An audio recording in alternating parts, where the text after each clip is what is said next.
सब लोग इस कमजोर पाकिस्तानी भालों पर हंस रहे थे, मगर किसी को नहीं पता था कि यही एक दिन दुनिया का सबसे बड़ा चैंपियन बनने वाला है। पहाड़ों के दरमियान एक बूढ़ा रीछ उस्ताद बबर अकेला रहता था। वो कभी दुनिया का खतरनाक तरीन बाकासर था, मगर एक हार के बाद उसने सब कुछ छोड़ दिया था। हर सुबह वो बर्फ में अकेला ट्रेनिंग करता, बड़े बड़े पत्थरों पर मुक्के मारता, बर्फानी हवा में दौड़ता और खामोश रहता। पहाड़ के नीचे एक गरीब भालू बच्चा रोकी रहता था। वो रोज छिपकर उस्ताद बबर की ट्रेनिंग देखता, फिर रात को वही हरकतें अकेले दोहराता।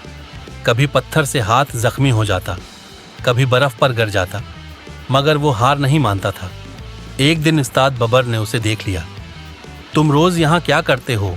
रोकी डर गया, आहिस्ता से बोला, मैं आप जैसा बनना चाहता हूँ। उस्ताद बबर कुछ लम्हे खामोश रहा, फिर उसने रॉकी के जख्मी हाथ देखे। उसी दिन से उसने रॉकी को ट्रेनिंग देना शुरू कर दी। ट्रेनिंग बहुत सख्त थी, बर्फ में दौड़, पत्थरों पर मुक्के, भारी लकड़ियाँ उठाना और घंटों फाइटिंग। कई बार रॉकी गिर जाता, उसके हाथों से खून निकलता। वो रोते हुए कहता, मैं नहीं कर सकता, मगर उस्ताद बबर गुस्से से बोलता, चैंपियन दर्द से नहीं डरते। महीनों गुजर गए, फिर दुनिया का सबसे बड़ा बॉक्सिंग टूर्नामेंट शुरू होने वाला था। हर मुल्क से खतरनाक फाइटर आए। पाकिस्तान की तरफ से सिर्फ रॉकी मुंतखब हुआ। लोग हंसने लगे, ये कमज़ोर भालू, ये तो पहले राउंड में ही हार जाएगा। मगर रॉकी खामोश रहा। उधर भारत का मशहूर राजा गुधा भी आया। वो कई सालों से वर्ल्ड चैंपियन था, बहुत ताकतवर और बहुत मगरूर। उसके एक मुक्के से फाइटर उड़ जाते थे। पहले ही मैच में उसने मिस्र के शेर को नॉक आउट कर दिया। पूरा स्टेडियम उसका नाम चीखने लगा, राजा राजा। राजा ने दूर खड़े रॉकी को देखा और हंसने लगा।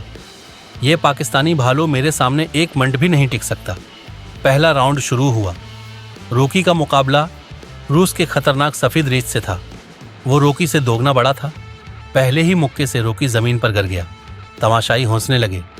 ख़त्म हो गया। उस्ताद बबर खामोश खड़ा था। रॉकी ने खून साफ किया और दोबारा खड़ा हो गया। फिर अचानक उसने तेज़ कंबू मारा। रूसी रेच लड़खड़ाया और ज़मीन पर गिर गया। पाकिस्तान, रॉकी जीत गया। उधर राजा गधा भी सबको आसानी से हराता गया। कुछ दिन बाद सेमीफाइनल शुरू हुआ। उस बार रॉकी के सामने ब्राज़ील का दीव हेकल गोरेला था। उसके मुक्के दीवार तोड़ देते थे। पहले राउंड में उसने रॉकी को बुरी तरह जख्मी कर दिया। गोरेला हिंसते हुए बोला, पाकिस्तानी, तुम बहुत कमज़ोर हो। रॉकी खामोश रहा। उसे उस्ताद बबर की बात याद आई। गुस्सा मत करो, सामने वाले की कमज़ोरी ढूंढो। रॉकी ने गौर किया कि गोरेला हर पूंछ के बाद अपना चेहरा खुला छोड़ देता था।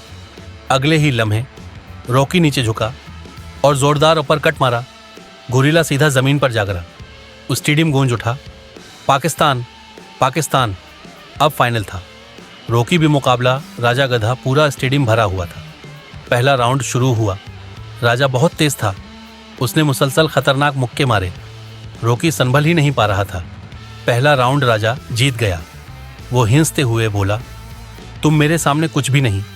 दूसरे राउंड में रॉकी की आंख के पास गहरा जख्म आ गया। वो बेमुश्किल खड़ा था। उस्ताद बबर की आंखों में आंसू आ गए। मगर फिर अचानक रॉकी ने एक चीज़ नोट की। राजा हर बार दायां पंच मारने के बाद चंद लम्हों के लिए अपना दिफा खोल देता था।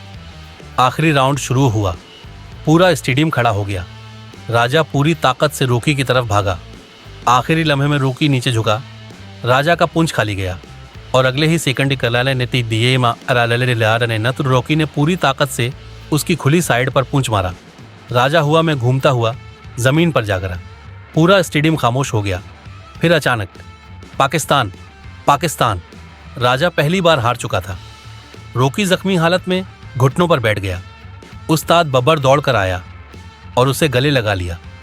आसमान में पाकिस्तान का झंडा लहरा रहा था और जो लोग इस पर हंस रहे थे अब उसी का नाम ले रहे थे। सबक, जो दर्द में भी हार न माने। दुनिया एक दिन उसी के सामने झुकती है। अगर वीडियो पसंद आई हो तो प्लीज़ लाइक, कमेंट और चैनल को सब्सक्राइब ज़रूर करें।